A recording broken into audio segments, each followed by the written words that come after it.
ते येण्यापूर्वी चहाचा कार्यक्रम होता आणि तिथे इतकी राजकारणातली मोठी लोक बसलेली होती की मला थोडं टेन्शन आलंय बोलायला.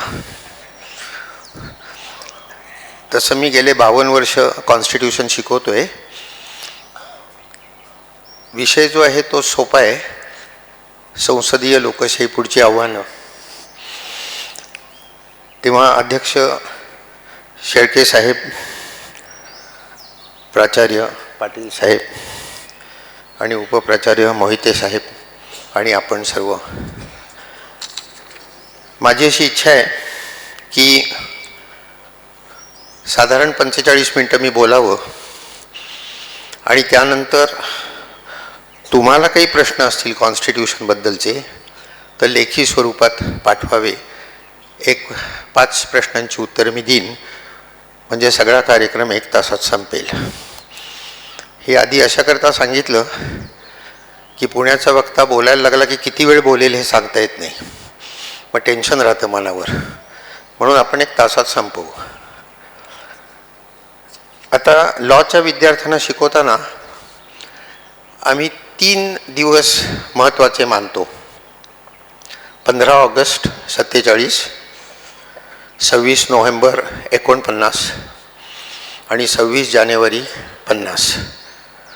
स्वातंत्र्य मिळाला तो दिवस, घटना स्वीकारली तो दिवस आणि घटना सुरू झाली तो दिवस. 15 ऑगस्टला म्हणजे 14च्या रात्री, 14-15च्या मध्यभागी रात्री 12 वाजता पंडित नेहरूंनी जे भाषण केलं पार्लमेंटमध्ये, ट्राइस्ट विथ डेस्टिनी, ते भाषण जसं मार्टिन ल्यूथर किंग याचं भाषण आहे अमेरिकेतलं. 63 साली त्यांनी वॉशिंग्टनवर मोर्चा नेला होता, त्यावेळी त्यांनी आय हॅव अ ड्रीम असं भाषण केलं होतं. ते 20व्या शतकातलं सर्वोत्कृष्ट भाषण समजलं जातं. तसंच नेहरूंचं हे जे भाषण आहे की सगळं जग आजूबाजूचं झोपलेलं असताना आम्ही पहिला स्वतंत्र श्वास घेतोय, हे 20व्या शतकातलं फार गाजलेलं भाषण आहे. आपण स्वतंत्र झालो, आज 78 वर्ष पूर्ण झाली आहेत. घटना समितीमध्ये एकाहून एक विद्वान लोक होती आणि 26 नोव्हेंबर 1949ला आपण घटना स्वीकारली.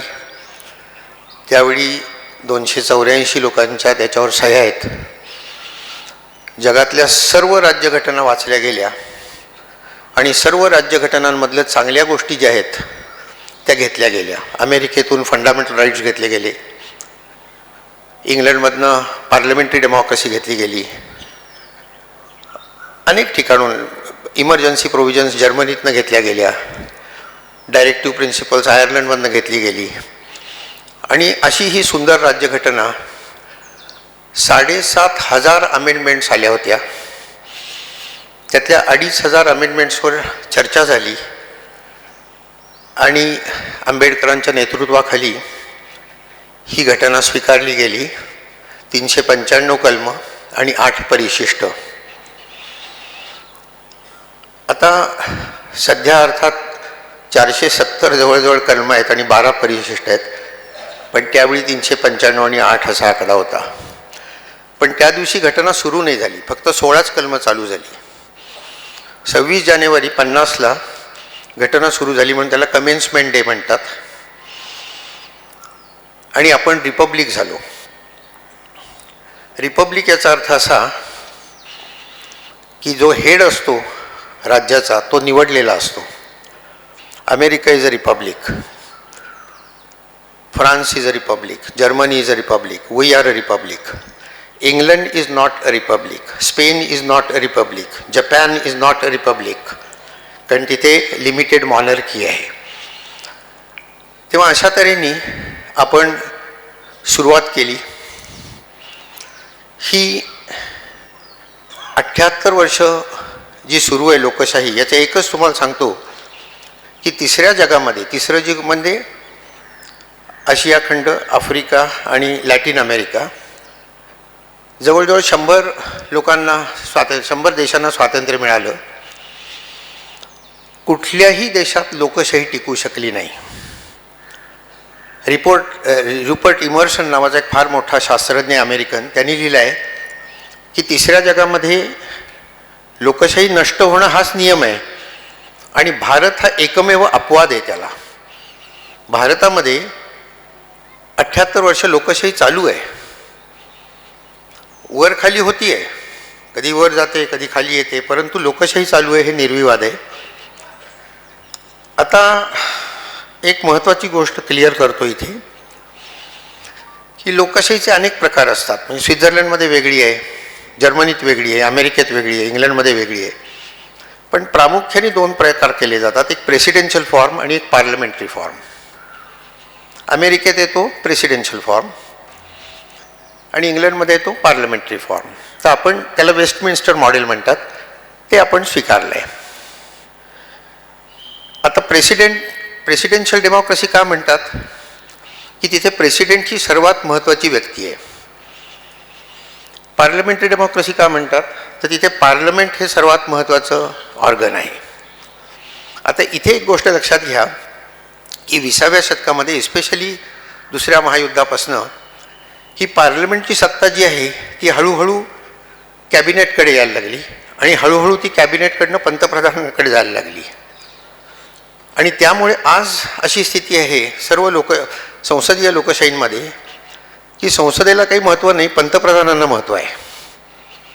आणि त्यामुळे पंतप्रधान ही सगळ्यात महत्त्वाची व्यक्ती असल्यामुळे इंग्लंडमध्ये हल्ली लोकशाहीचे 2 प्रकार करतात, एक प्रेसिडेन्शियल फॉर्म आणि एक प्राईम मिनिस्टेरियल फॉर्म.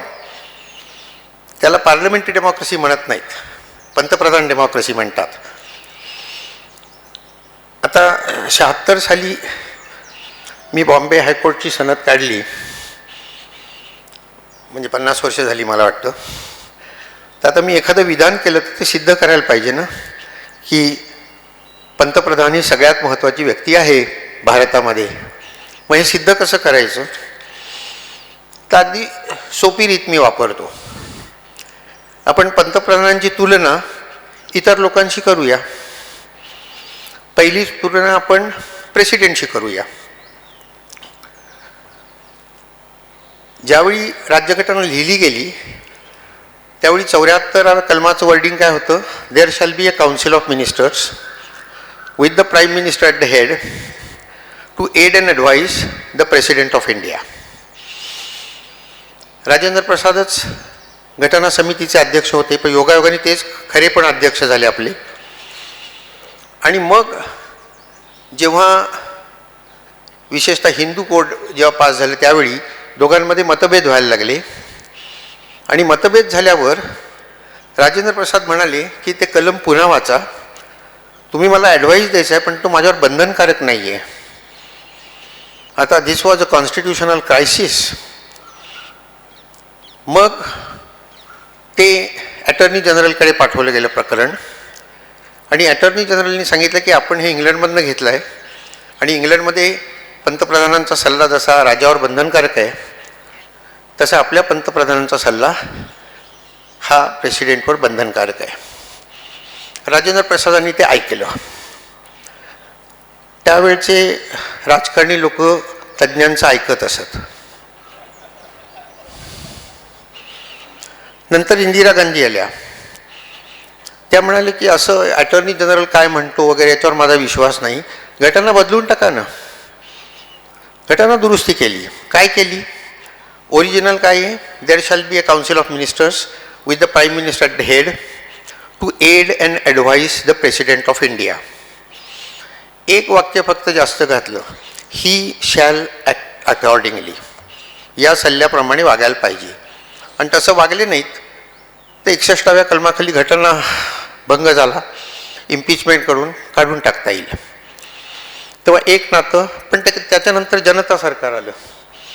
त्यांना वाटले फारच बंधनकारक आहे म्हणून त्यांनी आणखी एक सुधारणा केली की राष्ट्रपतींना तो सल्ला एकदा पंतप्रधानांकडे पाठवता येईल पण तोच पुन्हा दिला तर मग बंधनकारक राहील. म्हणजे in ultimate analysis whatever the prime minister says is binding on the president of India. एक तुलना संपली. दुसरी करूया. पंतप्रधान आणि त्यांचे स्वतःचेच मंत्री. मंत्री कसा नेमला जातो? By the president on the advice of the prime minister. किती काळ राहतो? During the pleasure of the president, which means pleasure of the prime minister. म्हणजे मंत्र्याला नेमणं आणि मंत्र्याला काढणं हे दोन्ही पंतप्रधानांच्या हातात आहे. त्यामुळे सगळे मंत्री हे नोकर असल्यासारखे वागतात. कोणी एखादा मंत्री फार शहाणपणा करतोय असं वाटलं तर त्याचं खातं बदललं जातं. एक उदाहरण देतो म्हणजे तुमच्या लक्षात येईल. जुनं उदाहरण आहे. वसंत साठे नावाचे एक ब्रॉडकास्टिंग मिनिस्टर होते फार पूर्वी. त्यावेळी रंगीत टी व्ही आला. तर ते भाषणांमध्ये काय म्हणायला लागले? I brought colour T V two India. त्यांनी काय म्हणायला पाहिजे होतं? Under the great leadership of Indira Gandhi I brought colour T V two India. तसं म्हणाले नाहीत. I brought colour T V. दुसऱ्या आठवड्यात त्यांची बदली फर्टिलायझर्स डिपार्टमेंटला झाली. आज सुद्धा तुम्ही पाहिलंत जे सगळे मंत्री बोलतात ते कसं बोलतात? अमुक अमुक व्यक्तीच्या नेतृत्वाखाली आम्ही हे करत आहोत. तसं नाही केलं तर गंभीर परिणाम होतात. आता तुलना आपण पार्लमेंटबरोबर म्हणजे लोकसभेबरोबर. पंतप्रधान लोकसभेला जबाबदार असतात. जोपर्यंत मेजॉरिटी आहे तोपर्यंत टिकतं. पण गंमत काय झाली की थ्रू द पार्टी इन्स्ट्रुमेंटॅलिटी पंतप्रधान पार्टी कंट्रोल करायचे आणि त्याच पार्टीचं बहुमत असल्यामुळे instead of Lok Sabha controlling the prime minister, it was the prime minister who use to control Lok Sabha. आता हे जे मी ॲनालिसिस करतोय हे थोडंसं 89 सालापर्यंत पक्कं आहे. म्हणजे आउस्टर ऑफ राजीव गांधी. त्यानंतर थोडं बदललं आहे, त्याच्याकडे मी नंतर येतो. कारण या पहिल्या 3 याच्यामध्ये नेहरू काय, इंदिरा गांधी काय किंवा राजीव गांधी काय, यांना 2/3 मेजॉरिटी लोकसभा राज्यसभेत दोन्हीकडे होती. कसली भीतीच नव्हती त्यांना. आता तुलना मी सुप्रीम कोर्टाशी करतो. जरा सांभाळून बोलावं लागेल. सुप्रीम कोर्ट जिथे इंडिपेंडंट असतं, ज्युडिशरी, त्याला लोकशाही म्हणतात. आणि त्यामुळे आपलं सुप्रीम कोर्ट इंडिपेंडंट राहावं म्हणून अनेक तरतुदी केलेल्या आहेत. म्हणजे यांना काढता येत नाही, त्यांचे पगार कमी करता येत नाहीत वगैरे वगैरे वगैरे. एक गोष्ट राहून गेली. ती कशी काय राहून गेली माहीत नाही. ते चर्चेला आलं होतं पण ते स्वीकारलं गेलं नाही की 65व्या वर्षी सुप्रीम कोर्ट रिटायर झाला की त्याला एखाद्या चांगल्या ठिकाणी, तो गव्हर्नर होऊ शकतो, तो ॲम्बॅसिडर होऊ शकतो, ही नेमणूक कोण करतं? प्रेसिडेंट करतं on the advice of the prime minister. म्हणजे तुम्ही रिटायर झाल्यानंतर तुम्हाला एखादी गलेलठ्ठ पगाराची नोकरी देणं किंवा न देणं हे पंतप्रधानांच्या हातात आहे. हे कळण्याइतकी बुद्धिमत्ता सुप्रीम कोर्ट जजेसना असते. त्यामुळे एक ॲक्च्युअली रिसर्च झाला होता पण तो पब्लिक पॉलिसी खाली प्रसिद्ध नाही झाला. दिल्ली युनिव्हर्सिटीने केला होता की 60व्या वर्षी एखादा जज जो असतो तो 9 निर्णय सरकारच्या विरुद्ध देतो आणि एकच सरकारच्या बाजूने देतो.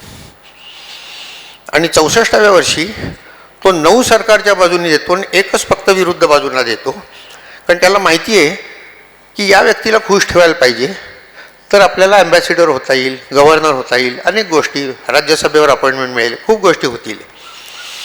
म्हणून मी फार गार्डेड स्टेटमेंट करतोय. The prime minister indirectly controls the supreme court of India, not directly. आता गव्हर्नरकडे येऊया. महाराष्ट्राच्या गव्हर्नरबद्दल जितकं कमी बोलावं तितकं चांगलं आहे. गव्हर्नरची अपॉइंटमेंट कोण करतं? प्रेसिडेंट. कोणाच्या ॲडवाईसवर करतं? पंतप्रधान. किती दिवस राहतो? During the pleasure of the president, म्हणजे pleasure of the prime minister. तुम्हाला गंमत म्हणून सांगतो की एखाद्या पोस्टमनला काढायचं असेल तर ॲडमिनिस्ट्रेटिव्ह प्रोसिजर आहे. गव्हर्नरला काढायचं असेल तर दिल्लीहून फक्त फोन करायचा की सूत्र चीफ जस्टिसच्या हातात द्या, घरी जायचं. आणि त्यामुळे हे जे सगळे गव्हर्नर आहेत they are absolutely subservient to the Prime Minister of India. सोली सोराबजीने एक पुस्तक लिहिलं आहे. त्या पुस्तकाचं टायटल आहे governor sage or saboteur of the Indian constitution. Sage म्हणजे तारक आणि सॅबोटर म्हणजे मारक. सुप्रीम कोर्टाने सांगितलं आहे गव्हर्नरला की you are not an employee of the union government, you are the head of the state. त्यामुळे तुम्ही जी शपथ घेतली आहे 159 कलमाखाली की मी घटनेशी एकनिष्ठ राहीन, त्या राज्याच्या लोकांच्या सर्व्हिसला वाहून घेईन, तसं वागा. प्रत्यक्षामध्ये तसं होत नाही. आता शेवटची जी तुलना आहे ती म्हणजे पंतप्रधान आणि constitution of India. Excuse me.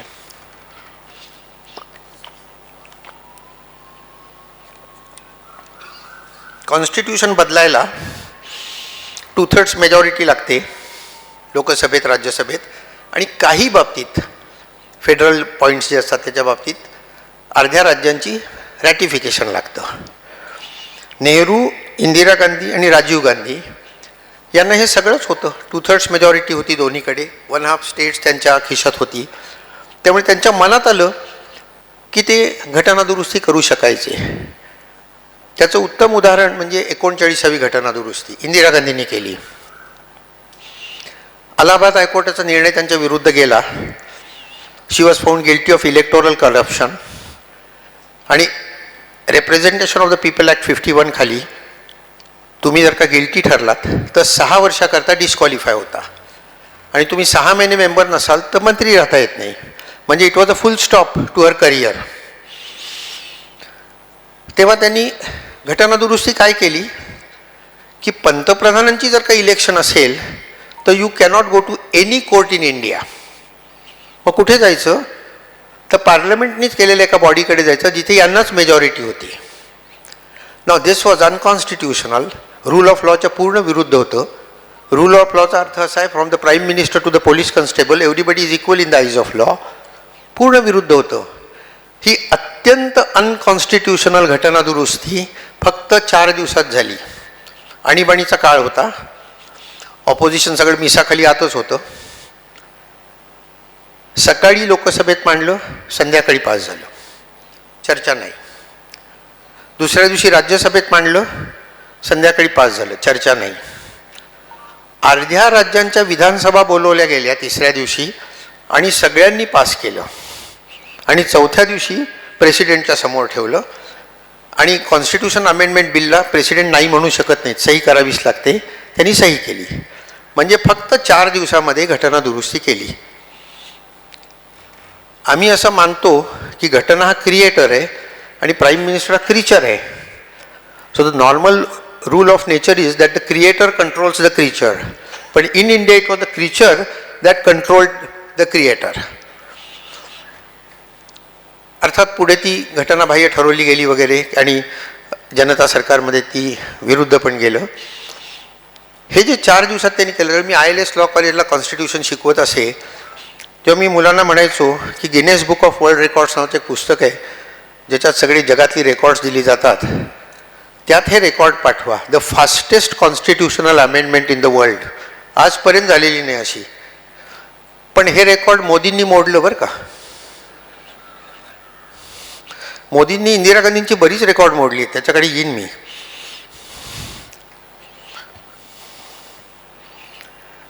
Economic weaker section ही जी घटना दुरुस्ती झाली ती मंगळवारी सकाळी लोकसभेत मांडली, पास झाली. बुधवारी राज्यसभेत मांडली, पास झाली. आणि त्याच दिवशी संध्याकाळी प्रेसिडेंटकडे गेले. 2च दिवसात घटना दुरुस्ती झाली. इंदिरा गांधींना 4 दिवस लागले होते. म्हणजे मोदी दुप्पट वेगात आहेत इंदिरा गांधींच्या. असो, तेव्हा आपल्या मुद्द्याकडे येऊ आपण. The prime minister controls the president. The prime minister controls his own ministers.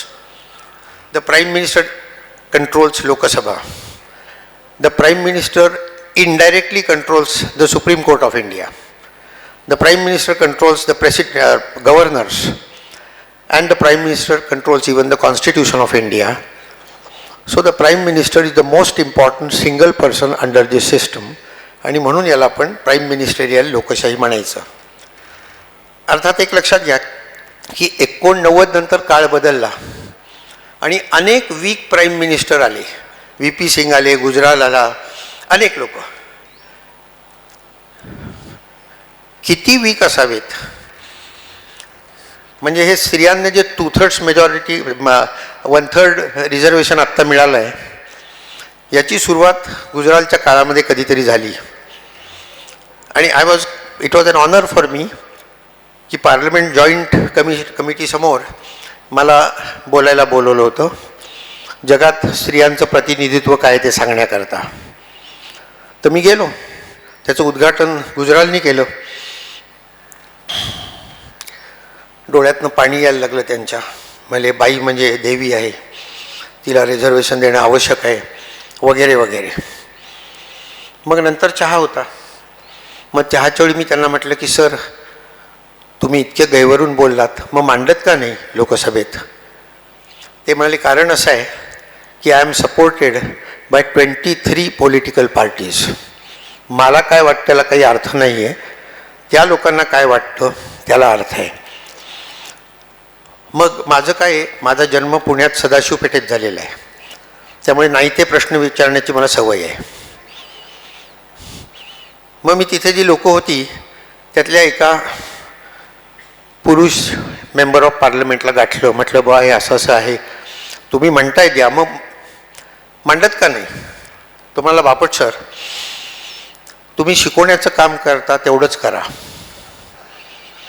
प्रत्यक्ष पॉलिटिक्स फार वेगळं असतं. आत्तासुद्धा तुम्हाला जे बोलवलं आहे ते तुमच्या लक्षात आलं नाही आहे की तुम्हाला बोलवलं, हे कमिटीकडे दिलं की वर्ष 1.5 वर्ष जाणार. तोपर्यंत लोकसभा डिझॉल्व्ह होईल, पुढच्या लोकसभेत ते पुन्हा मांडावं लागेल, संपला ना विषय. मला म्हणाले की आत्ता किती बायका आहेत. म्हटलं मी प्राध्यापक ना, सगळं तोंडपाठ होतं. म्हटलं 36 आहेत. त्यामुळे 1/3 रिझर्वेशन दिलं तर किती होतील. म्हटलं 180 होतील. मग म्हणाले किती वाढतील. म्हटलं 144 वाढतील. मग ते म्हणाले 144 बायका जर का वाढल्या तर 144 पुरुष कमी होतील. Who would sign one's own death warrant. आम्ही हे होऊनच देणार नाही आहे. हे बोलतोय आम्ही, बाहेर एक बोलायचं, करायचं ते करायचं. हे राजकारण आहे. हे आम्हाला प्राध्यापकांना नाही जमत. हे राजकारण आहे. आत्तासुद्धा जे 1/3 रिझर्वेशन इथे ज्या स्त्रिया आहेत त्यांच्याकरता सांगतो, ते गाजर दाखवलेलं आहे. हे केव्हा मिळणार आहे तुम्हाला. जनगणना झाल्यावर, त्याला 5 वर्ष लागतात. त्यानंतर डिलिमिटेशन झाल्यावर त्याला आणखी 5 वर्ष लागतात. म्हणजे साधारणतः 10 वर्षांनी आणखी ते कदाचित मिळेल तुम्हाला, कदाचित. पण ते देऊन टाकलं. असो, एनिवे. आता एक गोष्ट निश्चित आहे की ही लोकशाही जी वाढत वाढत गेली आहे, लोकशाहीला कुठलाही पर्याय नाही भारतामध्ये, हे निश्चित झालेलं आहे. मग याचे आधारस्तंभ कुठले आहेत आणि त्याच्यातच तुम्हाला संसदेपुढे आत्ता काय आव्हानं आहेत तेही कळेल. तर आपल्या लोकशाहीचा पहिला आधार जो आहे तो आहे राज्यघटना.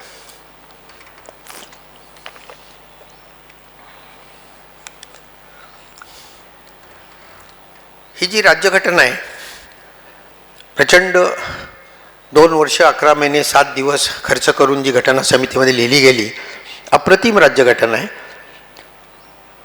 मी तुम्हाला सांगितलं तसं जगातल्या सर्व राज्यघटनांमधल्या चांगल्या गोष्टी घेतलेल्या आहेत, तेव्हा तो पाया आहे. परंतु मी नेहरूंना फार मोठं श्रेय देतो. पहिले 17 वर्ष ते पंतप्रधान होते आणि या पहिल्या 17 वर्षात त्यांनी संसदीय लोकशाहीची मुळं इतकी खोल नेली की आता लोकशाही उखडून टाकणं कोणालाच शक्य नाही आहे. त्यामुळे नेहरू एक आधारस्तंभ झाले. त्यानंतर supreme court of India. Supreme कोर्टाने कायम सिटिझन्सच्या बाजूनी घटनेचं करेक्ट इंटरप्रिटेशन केलेलं आहे. त्यातली सगळ्यात महत्त्वाची जी केस आहे ती केशवानंद भारती केस आहे, ज्याच्यामध्ये त्यांनी सांगितलं की parliament can amend any part of the Indian constitution but cannot amend the basic structure of the Indian constitution. आणि बेसिक स्ट्रक्चर म्हणजे काय ते आम्ही सांगू. फेडरलिझम आहे, फ्री अँड फेअर इलेक्शन्स आहेत, सॉव्हरेनिटी आहे, वगैरे वगैरे वगैरे, सेक्युलरिझम आहे. आणि एक गोष्ट लक्षात घ्या की बेसिक स्ट्रक्चरच्या विरुद्ध इवन घटनादुरुस्ती जरी केली तर ती घटनादुरुस्ती घटनाबाह्य ठरवता येते. आणि तसं केलेलं आहे सुप्रीम कोर्टाने. 42व्या घटनादुरुस्तीचा काही भाग घटनाबाह्य ठरवला आहे, 52व्या ठरवला आहे. आत्ता लेटेस्ट पाहिजे असेल तर 99वी जी मोदींनी केली अपॉइंटमेंट ऑफ जजेस, ती ज्युडिशियल इंडिपेंडन्स या बेसिक स्ट्रक्चरचा त्याच्यावर आघात करते म्हणून ती घटनाबाह्य ठरवली आहे.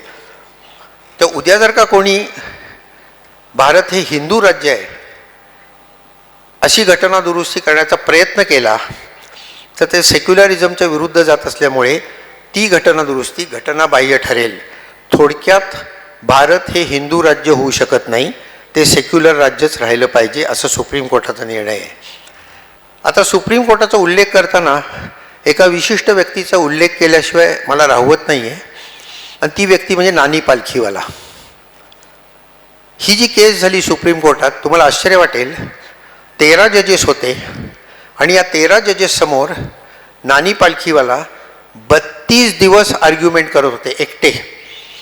एक लेक्चर तयार करायचं असेल तर तयारी करावी लागते. 13 जजेसच्या समोर 32 दिवस आर्ग्युमेंट करत होते. ऑपोजिशनला शिरवाई होते, त्यांनी 21 दिवस आर्ग्युमेंट केलं. मी त्यावेळी नुकताच MA झालो होतो. It was an intellectual feast. आणि सुप्रीम कोर्टाने सांगितलं की parliament cannot amend the basic structure. आणखी महत्त्वाचा पाया म्हणजे election commission.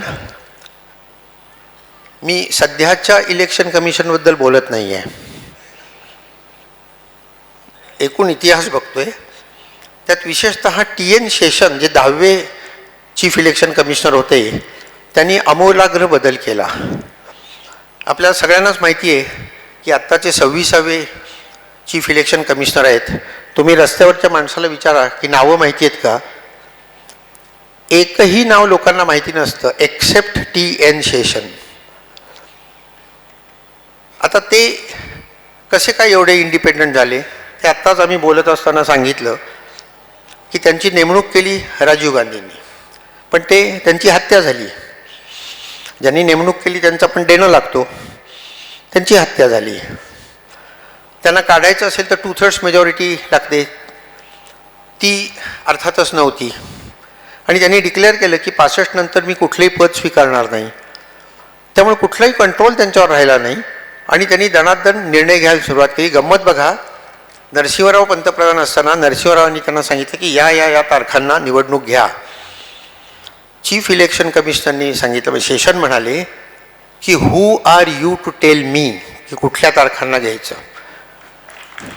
I am the chief election commissioner, I decide the date of the elections. नाही तर आजचे बघा ते आधीच भेटून येतात कुठल्या तारखा देऊ. सगळं विचित्र झालं आहे. आपले पंतप्रधान गणपतीची आरती काय करतात चीफ जस्टिसच्या घरी जाऊन, म्हणजे अगदी न पटणाऱ्या गोष्टी आहेत त्या ज्युडिशरीला. म्हणजे आम्ही जे लॉ कॉलेजमध्ये शिकवतो त्याच्याबरोबर उलटं सगळं चाललेलं आहे. असो, त्याच्यावर तुमचे प्रश्न आले तर उत्तर देऊ शकेन मी. त्यानंतर अर्थात मीडिया. काही बारीकसं झालं की ते हल्ली जगाला कळतं, पूर्वी कळत नसे, दाबून टाकलं जायचं. मग हल्ली तसं होत नाही. अर्थात त्याचाही दुरुपयोग केला जातो हे आपल्या सगळ्यांनाच माहिती आहे. पण या सगळ्याच्या पलीकडे जाऊन माझं असं मत आहे की the main support of Indian democracy is, जे पहिलंच वाक्य आहे राज्यघटनेचं, we the people of India having solemnly resolved etcetera etcetera etcetera. पाया जो आहे तो we the people of India. आणि गमतीची गोष्ट अशी आहे की जिथे जिथे सरकारने चुका केल्या आहेत, घटनेचं उल्लंघन केलं आहे, तिथे तिथे लोकांनी त्या व्यक्तीला पदावरनं हाकलून दिलं आहे. इंदिरा गांधींनी आणीबाणी निर्माण केली, इंदिरा गांधींना आपण नाकारलं. जनता सरकार आलं, ते काहीच काम करेनात, त्यांना नाकारलं. राजीव गांधी आले. खरं राजीव गांधींनी खूप काम केलं. अँटी डिफेक्शन लॉ आणला, तुमचं वोटिंग एज 21वरनं 18वर आणलं, तुमच्या सगळ्यांच्या हातात जे मोबाईल आहेत आत्ता त्याची सुरुवात टेक्नॉलॉजीची त्यांच्या काळात झाली. पण राजीव गांधींना बोलता नाही यायचं आणि राजकारणामध्ये बोलता यावं लागतं. चांगलं बोलता आलं नाही तर तुम्हाला यश येत नाही आणि तुम्ही काही न करता जर का खूप बोललात तर तुम्हाला यश येऊ शकतं. मी कोणाचं नाव नाही घेतलं बरं का, त्यातनं चुकीचे अर्थ निघतील. सो एनिवे, त्यानंतर नरसिंहराव 5 वर्ष होते, वाजपेयी होते. मी आणि माझ्या मिसेस त्यावेळी निकाल जेव्हा लागणार होता 5 वर्षांनी वाजपेयी सरकारचा, त्यावेळी कुठेतरी गोव्यात किंवा कुठेतरी दूर होतो. तर त्यांनी एक असं विधान केलं भाजपने की इंडिया इज शायनिंग आणि आम्हाला मतं द्या. आणि मग त्यांच्या लक्षात आलं की आपण सोडून कोणालाच हे शायनिंग दिसत नाही आहे. मग त्यांनी बदललं. शेवटच्या 15 दिवसात कॅचफ्रेज फार महत्त्वाची असते पॉलिटिक्समध्ये. त्यांनी कॅचफ्रेज काय केली की तुम्हाला रामराज्य पाहिजे का रोम राज्य पाहिजे. रामराज्य म्हणजे वाजपेयी अर्थातच, आणि रोम राज्य म्हणजे सोनियाताई. आणि भारताची लोकं म्हणाली की आम्हाला रोम राज्य पाहिजे. काँग्रेस सरकारला जास्त जागा होत्या, सोनिया गांधी त्यांच्या लीडर होत्या, तेव्हा वास्तविक त्या पंतप्रधान व्हायला पाहिजेत आपल्या राज्यघटनेप्रमाणे. पण त्यांचा जन्म भारतात नाही झालेला, त्यामुळे त्याला विरोध झाला. सुषमा स्वराजचं मला भाषण आठवत आहे की या पंतप्रधान झाल्या तर मी संन्यास घेईन, पांढरी साडी नेसीन, फक्त दाणे खाईन, हिमालयात जाईन वगैरे वगैरे. मग सोनिया गांधी म्हणाले की बरं ठीक आहे, मी नको आहे ना तुम्हाला, मग यांना नेमते, नाही तरी ते माझंच ऐकून करणार आहेत सगळं. म्हणून मनमोहन सिंगला नेमलं. टाइम्सनी अग्रलेख लिहिला होता, कुठे नेऊन ठेवलं बघा तुम्ही त्या बाईंना. टाइम्सनी अग्रलेख लिहिला होता की भारतात पंतप्रधानपद मिळत असेल तर फक्त 2च जणांनी नाही म्हटलं आहे, एक महात्मा गांधी आणि दुसऱ्या सोनिया गांधी. म्हणजे सोनिया गांधींना महात्मा गांधींच्या ठिकाणी लावून ठेवलं. वास्तविक त्या आल्या असत्या तर पहिल्याच टर्मला पडल्या असत्या. हा मनमोहन सिंग भयंकर हुशार होते, ते 2 टर्म राहिले. त्यानंतर मोदी आले, कारण बऱ्याचशा स्कॅम म्हणतो आम्ही तसं झाली.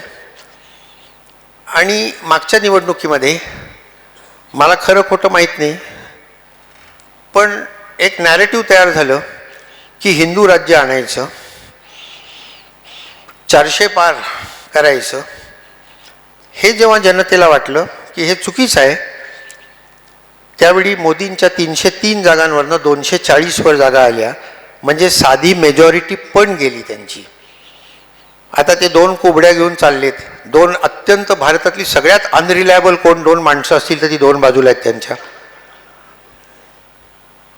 तेव्हा कुठेही सरकार चुकलं तर जनता त्याला ताळ्यावर आणते. We the people of India. आता एक गोष्ट फक्त लक्षात घ्या की हे 15वे पंतप्रधान आहेत नेहरूंपासून मोदींपर्यंत. प्रत्येक पंतप्रधानांनी भारताला वरच्या लेवलला नेलेलं आहे. प्रत्येक पंतप्रधानांनी. नेहरूंनी लोकशाही रुजवली, इंदिरा गांधींनी 71 सालचं युद्ध जिंकलं, निर्विवाद जिंकलं. And for the first time India was recognised as a second rate military power. Rajiv गांधींनी मी तुम्हाला सांगितलं तसं अनेक सुधारणा केल्या. 91 साली जे आपण दिवाळखोरीच्या उंबरठ्यावर उभे होतो, ते मनमोहन सिंग यांनी जेव्हा मोदींच्या हातात सत्ता दिली 14 साली, त्यावेळी भारत पहिल्या 10 इकॉनॉमीजमध्ये आला. आणि इतक्यावर नाही, आणि मोदींनी, सगळ्यांनाच क्रेडिट देतो आहे मी, मोदींनी ती 10 जे पहिल्या 4मध्ये नेलं. आणि माझी खात्री आहे की in a couple of years we will overtake Germany आणि आपण 3ऱ्या क्रमांकावर जाऊ. पुढे काय आपली प्रगती होईल की नाही मला शंका आहे, कारण पहिल्या क्रमांकावर अमेरिका आहे, दुसऱ्यावर चायना आहे. बरेच दिवस लागतील तिथपर्यंत पोचायला, पण 3ऱ्या क्रमांकावर आपण निश्चित जाऊ शकतो. तेव्हा या महान राज्यघटनेच्या तत्वांनुसार जर का आपण पुढे गेलो तर माझी खात्री आहे की आपल्या स्वातंत्र्याला ज्यावेळी 100 वर्ष पूर्ण होतील, म्हणजे 2047 साली, त्यावेळी India will be a super power. Thank you. प्रश्न असतील तर लेखी द्या मला. आर्थिक आरक्षण जे 10% दिलं आहे ते 50%च्या वर जातं म्हणून ते अनकॉन्स्टिट्युशनल आहे का? सुप्रीम कोर्टाचा निर्णय जो आला आहे 5 जजेसचा 3-2 असा आला आहे, त्यात त्यांनी असं म्हटलं आहे की ज्यांच्यासाठी रिझर्व्ह जागा आहेत, शेड्यूल कास्ट, शेड्यूल ट्राईब आणि OBC यांना हे रिझर्वेशन नाही आहे, इतरांना आहे, आणि त्यामुळे 50% ते ओलांडली जात नाही असं सुप्रीम कोर्टाने म्हटलं आहे. पॉईंट 1. त्याहून महत्त्वाचा मुद्दा मी क्लिअर करतो की 50% आरक्षण जे आहे यावर घटना समितीमध्ये प्रचंड चर्चा झालेली आहे. आणि आंबेडकरांनी त्यांच्या भाषणात असं म्हटलं आहे, स्वच्छ शब्दात म्हटलं आहे की समानतेचा अधिकार हा मूलभूत अधिकार आहे 14व्या कलमाखाली, समानतेचा. आणि आरक्षण ही डाऊनट्रॉडन लोकांना वर आणण्याकरता दिलेली सुविधा आहे, तो फंडामेंटल राईट नाही. आणि त्यामुळे तो अपवाद आहे, आणि अपवाद हा नियमापेक्षा वेगळा मोठा असू शकत नाही, आणि म्हणून रिझर्वेशन 50%च्या वर देता येत नाही. हे आंबेडकरांनी घटना समितीमध्ये म्हटलेलं आहे, भाषण आहे त्यांचं. त्यांना प्रश्न विचारला, पण एखाद्या ठिकाणी मागास लोक 70% असतील तर काय करायचं? ते म्हणाले तरीसुद्धा आरक्षण 50%च मिळणार. हा जो त्यांनी स्टँड घेतला, हा इंद्रसानी केसमध्ये 9 जजेसनी हा स्टँड घेतला की 50%च्या वर आरक्षण देता येणार नाही. आणि ही आता या गोष्टीला 30 वर्ष होऊन गेली आहेत, आणि सगळ्या सुप्रीम कोर्ट डिसिजनमध्ये तेच सांगितलं गेलं आहे. माझ्याकडे जवळजवळ सगळ्याच पक्षाचे काही नेते येतात कन्सल्टेशन करता, त्यावेळी मी त्यांना पुन्हा पुन्हा हे सांगतो की 50%च्या वर तुम्हाला रिझर्वेशन देता येणार नाही. नावं घेऊन मी बोलत नाही, परंतु आत्ता मराठा रिझर्वेशनचं जे चाललं आहे त्यांना मी हेच सांगितलं की तुम्ही मराठा OBCत घाला, अशीच मागणी करा, 50%च्या वर देता येणार नाही हे निश्चित आहे. प्रत्यक्षामध्ये काय होतं की ही सगळी राजकीय नेते येतात, ऐकतात, आणि बाहेर गेल्यावर त्यांना वागायचं तसंच वागतात. आणि त्यामुळे आज भारतातली अशी स्थिती आहे की 50%च्या वर रिझर्वेशन देता येणार नाही. आता 9 जजेसचा निर्णय बदलला कोणी 11 जजेसनी, तर गोष्ट वेगळी आहे, पण आत्ताचा कायदा काय सांगतो? 50%च्या वर देता येणार नाही.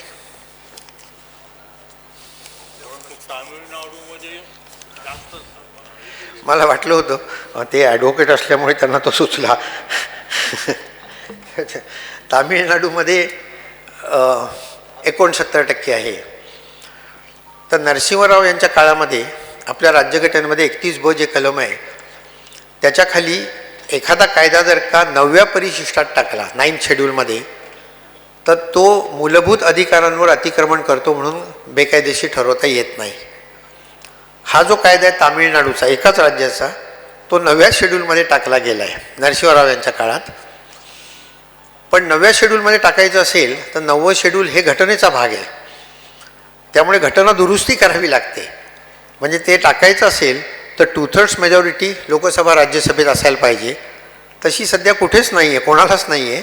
आणि त्यामुळे तमिळनाडूमध्ये असलं तरी इतर ठिकाणी ते नाही करता येणार. अनेक राज्यांमध्ये जिथे ही लिमिट ओलांडली गेली तिथे हायकोर्टांकडनंच ते तिथल्या तिथे रद्द केलं गेलं. कारण 141 कलमाखाली whatever the supreme court says that is binding on the high court. त्यामुळे 50%च्या वर नाही देता येणार, तर हायकोर्टाने रद्द केलं.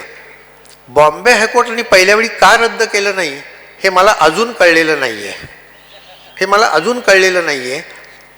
म्हणजे न्यायाधीश आपल्याकडचे जे आहेत त्यांच्यावर कॉमेंट मी करत नाही आहेत, परंतु एक न्यायाधीश असं म्हणाले गुजरातचे की मोराला पिल्लं जी होतात ती त्याच्या डोळ्यातल्या अश्रूंमुळे होतात.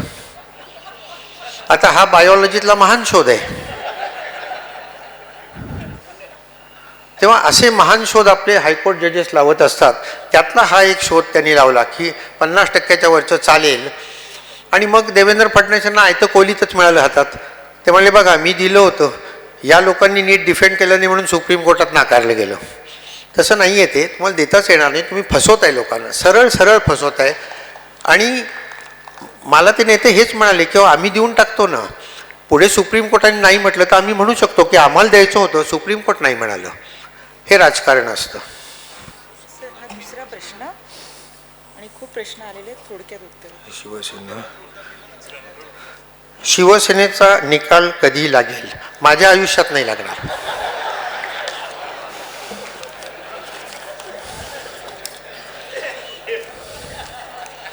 मी 78 वर्षाचा झालो.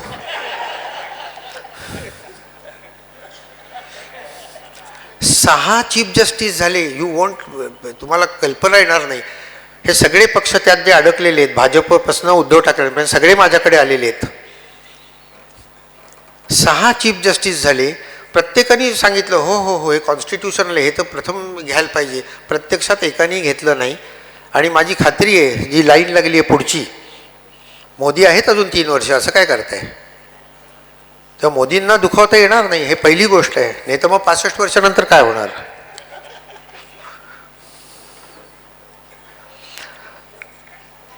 आणखी आव्हानं संसदीय लोकशाही समोरची काय आहेत? मी तुम्हाला 2 वाक्य फक्त सांगतो, 2 महान व्यक्तींची, म्हणजे याचं उत्तर आपोआपच तुम्हाला मिळेल. एक वाक्य आहे डॉक्टर राजेंद्र प्रसाद यांचं. शेवटच्या दिवशी जेव्हा त्यांनी घटना समितीमध्ये भाषण केलं 26 नोव्हेंबरला 49, त्यावेळी ते म्हणाले की ही राज्यघटना आपण स्वीकारली, अतिशय आनंद आहे, पण मला 2 गोष्टीचं दुःख आहे. त्यांचा शब्द आहे regret. I have regret, 2 regrets. 2 गोष्टींचं दुःख आहे. एक, आपण आपली राज्यघटना आपल्या भाषेत लिहू शकलो नाही, इंग्लिशमध्ये लिहावी लागली, पहिलं दुःख. आणि दुसरं दुःख, आपल्या राज्यघटनेत अशी कुठलीही तरतूद नाही की ज्यामुळे फक्त people with character and integrity would enter parliament. चारित्र्य संपन्न लोक संसदेमध्ये जातील याची कुठलीही गॅरंटी आपल्या राज्यघटनेत नाही, तेव्हा ती द्यायला पाहिजे आपण.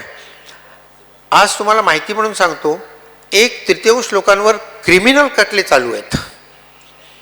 त्यातल्या काहींवर खून, दरोडे, रेप असे खटले चालू आहेत. हे आपल्यासाठी कायदे करणार. मग चुकतोय कुठे? आपणच चुकतोय ना, त्यांना निवडून देतोय आपण. कोणी दरोडेखोर, रेपिस्टना आपण निवडून देतोय, हे आपली चूक आहे. आणि दुसरं वाक्य आंबेडकरांचं आहे, म्हणून मी मुद्दामून स्वतःवर घेतलंच नाही. एक राजेंद्र प्रसादांवर घातलं, दुसरं आंबेडकरांवर घालतो. शेवटच्या दिवशी आंबेडकर म्हणाले की भारतीय लोकशाहीला, संसदीय लोकशाहीला 3 धोके आहेत. किती करेक्ट त्या लोकांना पुढचं निदान होतं. एक, करप्शन, नंबर 1. काय करप्शन हल्ली वाढलं मी तुम्हाला सांगायची गरज नाही. दुसरं, ट्रेचरी. आणि तिसरं, हिरो वर्शिप. नेहरू नेहरू नेहरू नेहरू, इंदिरा गांधी इंदिरा गांधी इंदिरा गांधी इंदिरा गांधी, मोदी मोदी मोदी मोदी. ही जी हिरो वर्शिप आहे यांनी आपलं नुकसान होईल. आणि त्यांचं वाक्य असं आहे, त्यांनी ते JS मिलकडनं घेतलेलं आहे, पण त्यांचं वाक्य असं आहे, a man should not be grateful at the cost of his honour. A woman should not be grateful at the cost of her chastity. And a nation should not be grateful at the cost of its liberty. कुठल्याही एका व्यक्तीच्या पायाशी तुमचं स्वातंत्र्य ठेवू नका, त्यांनी अधःपतन होऊ शकतं. तेव्हा हीच बरोबर आपल्यासमोरची आव्हानं आहेत आणि त्याचं उत्तर हे आपणच द्यायचं आहे. अजून आहेत?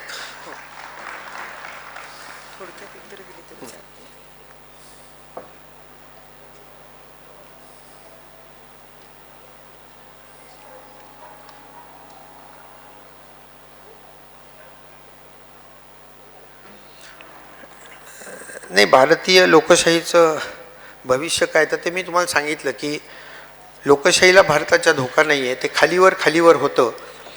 आणि अरिस्टॉटलचं तत्व आहे की ते खालीवर होतच राहतं सगळीकडे. मिलिटरी उठाव आपल्याकडे होऊ शकत नाही. माझा सख्खा मामे भाऊ हा आत्ताच मेजर जनरल म्हणून रिटायर झाला. त्याच्याबरोबर चर्चा करत असताना तो म्हणाला की पाकिस्तानमध्ये एकच कमांड आहे मिलिटरी, भारतामध्ये 5 कमांड आहेत. Southern command, northern command, eastern command, western command आणि सेंट्रल कमांड. त्यामुळे सगळे एकत्र येऊन मिलिटरी रिव्होल्ट होईल ही शक्यताच नाही अजिबात. आणि पंतप्रधान हे पूर्णपणे इलेक्शनवर अवलंबून असतात. त्यामुळे मला असं वाटतं भारतीय लोकशाहीला कुठलाही धोका नाही आहे.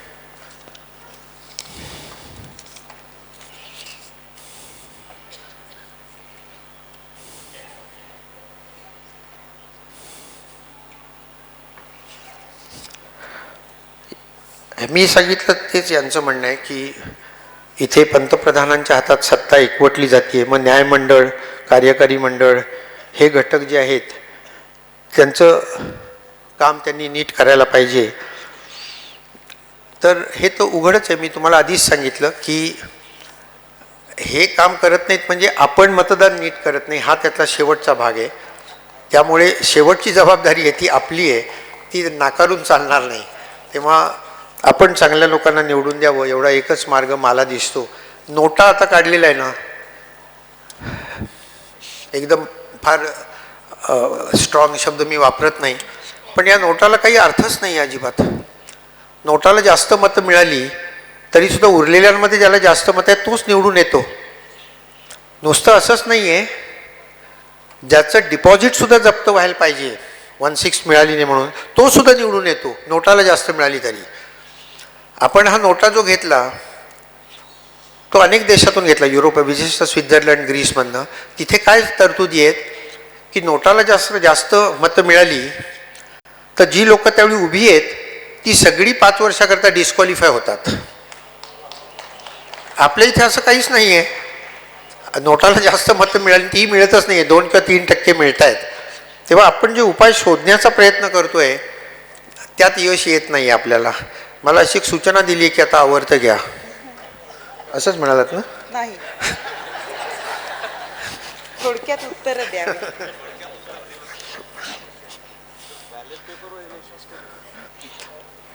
हो, हा प्रश्न तुमचा जो आहे यांनी विचारलेला की बॅलेट पेपरवर इलेक्शन. माझा भाचा आहे माधव देशपांडे, जो अमेरिकेतल्या अनेक कंपन्यांचा डायरेक्टर होता आणि याच क्षेत्रातला तज्ज्ञ आहे. आणि तो सध्या EVM वर, इलेक्ट्रॉनिक मशीनवर खूप संशोधन करत आहे. आणि त्यांनी आत्ता एक मॉडेल तयार केलं, तो पेटंट म्हणून तो विकणार आहे, की ज्याच्यामध्ये फेरफार करता येत नाहीत असं यंत्र जर का आलं तरच त्याला काहीतरी अर्थ आहे. जोपर्यंत लोकांच्या मनात शंका आहे की मी मत या पक्षाला दिलं पण ते गेलं त्या पक्षाला, आणि इलेक्शन कमिशन जे विचारलं जातात प्रश्न त्याची उत्तरं देत नाही आहे, तेव्हा इलेक्शन कमिशन मला वाटतं की याला बऱ्याचशा अर्थी जबाबदार. कारण इलेक्शन कमिशनची नेमणूक शेवट पंतप्रधान करणार आहेत. सुप्रीम कोर्टाने काय सांगितलं होतं, election commission, chief election commission नेमणूक कोणी करायची? पंतप्रधान, ऑपोजिशन लीडर आणि चीफ जस्टिस ऑफ इंडिया. आपण कायदा काय केला? पंतप्रधान, ऑपोजिशन लीडर आणि एक मिनिस्टर, म्हणजे मोदींचा हस्तक. म्हणजे मोदी ठरवतील तसंच होणार ना. जोपर्यंत या गोष्टी चालू आहेत आणि याला कळत नाही, लोक याला विरोध करत नाहीत, याला उघड विरोध व्हायला पाहिजे की इलेक्शन कमिशन हे अंपायरसारखं आहे, गव्हर्नर हा अंपायरसारखा आहे, सुप्रीम कोर्ट हे अंपायरसारखं आहे, स्पीकर अंपायरसारखं आहे. आणि यातली कुठलीच यंत्रणा अंपायरसारखं काम करत नाही आहेत. आता जेव्हा पक्ष ठरवण्याचं काम, अँटी डिफेक्शनची केस चंद्रचूडांनी नार्वेकर साहेबांकडे दिली, अनेक त्याच्यात पळवाटा ठेवल्या चंद्रचूडांनी. काय सांगितलं की सेपरेशन ऑफ पॉवर्स खाली मी हे नार्वेकरांना देतो रिझनेबल टाईममध्ये. आता रिझनेबल टाईम म्हणजे लॉमध्ये 3 महिने असतात. नार्वेकर साहेबांनी 6 महिने काहीच केलं नाही. घटनेचा अर्थ लावायचं काम सुप्रीम कोर्टाचं आहे. 10व्या शेड्यूलमध्ये काय म्हटलं आहे? 2/3 लोक एकाच वेळी जायला पाहिजेत बाहेर. शिंदे फक्त 16-17 लोक पहिल्यांदा गेले, 37 नाही गेले, ते हळूहळू गेले. तेव्हा ते जे 16 गेले ते त्या क्षणी डिस्क्वालिफाय व्हायला पाहिजेत. आणि डिस्क्वालिफाय जर का या कायद्याखाली झालं तर मिनिस्टर राहता येत नाही. म्हणजे शिंदे पहिल्या दिवशीपासून अनकॉन्स्टिट्युशनल चीफ मिनिस्टर आहेत. पण याच्यावर काहीच होत नाही आहे, शांत आहेत सगळी लोक, डिफेंड करतायत त्यांना. त्यामुळे घटनेचा प्राध्यापक म्हणून हे धोकादायक आहे.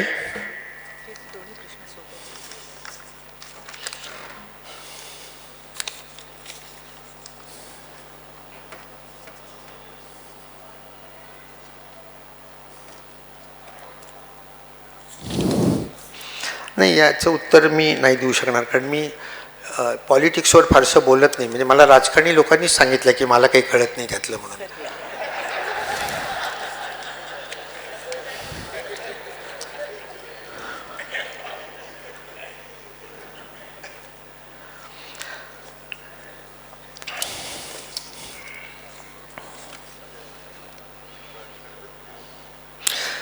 नाही, हा जो रिकॉलचा अधिकार आहे तो स्वित्झर्लंडमध्ये आहे, की तुम्ही ज्याला निवडून दिलं तो नीट काम करत नसेल तर त्याला परत बोलवता येतं. तर हे छोट्या देशात फक्त शक्य आहे, हे भारतासारख्या खंडप्राय देशामध्ये शक्य नाही आहे.